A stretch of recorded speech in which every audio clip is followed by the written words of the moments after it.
This is a press test from Action People's Party, APP, the People's Elephant. Silence of NSA, IGP, CP, DSS over deadly blast by pro-Wike protesters in Rivers, a stain on Tinubu government image.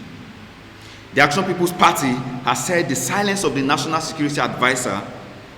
Nuhu Ribadu, the Inspector General of Police, Kayode Egbetokun, the Rivers State Commissioner of Police, Olatunde Disu, and the Department of State Service, DSS,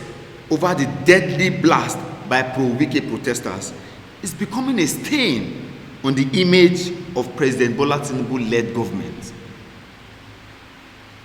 It is said through government Simfibura is the Chief Security Officer of Rivers State, but lacks powers to command the office of the NSA, police, and DSS.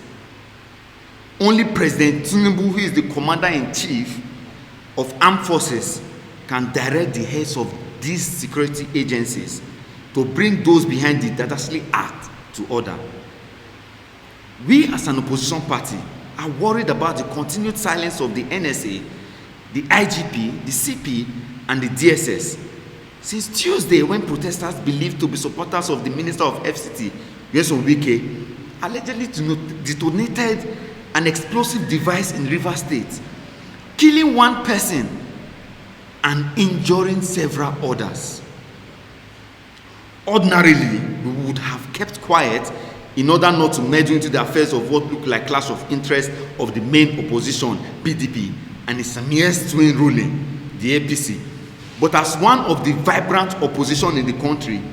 we are living up to our responsibility of holding the government and the two bigger political parties to account. Therefore,